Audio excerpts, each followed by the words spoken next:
So I just received the 1982 slasher film Whodunit on special edition Blu-ray from Vinegar Syndrome. Now this movie is also known as Island of Blood, which I think is a far better title, to be honest. I had never actually heard of this movie before and went into it completely blind. Whodunit is about a film crew making a low-budget movie on a remote island.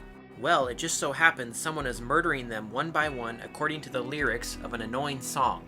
So what happens is, a character will find a little radio dangling from the ceiling or sitting on a shelf or something, and whatever the lyrics are referencing will happen to the character.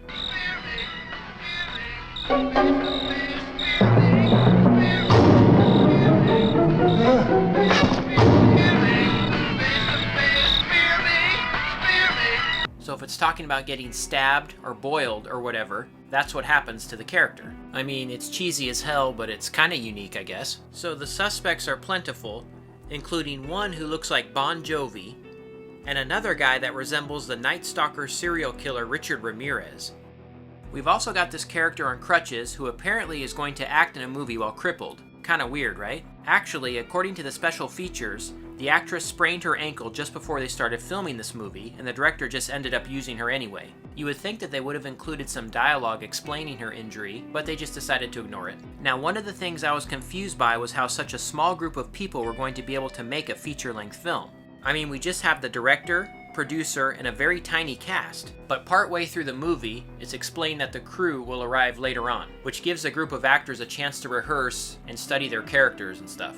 Now, speaking of the characters, many of them share my cynical and jaded view of the world. You know, when you look at books and magazines, movies, watch television these days, it always paints the picture of the world as being some kind of sewer, and that we're all going to go up in some big holocaust.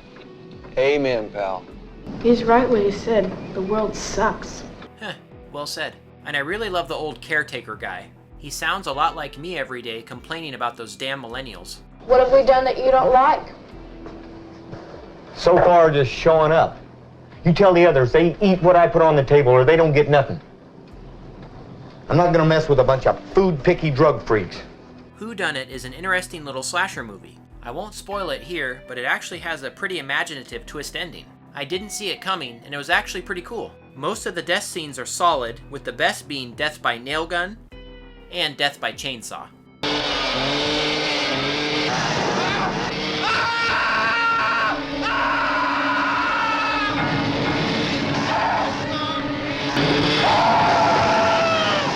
Now the opening kill isn't that great. It involves a gun and it's really not that effective. But hang in there. The death scenes and the movie itself gets much better after this kind of awkward opening scene. Overall, I actually really enjoyed this film quite a bit. It's not perfect by any means, and the execution is a bit awkward at times, but I had fun with it. I don't know what's going on around here, but it ain't gonna happen to me. I'm supposed to dance for this picture, not die for it. Vinegar Syndrome has included a nice, thick cardboard slipcover. We've also got reversible cover art with the superior Island of Blood title.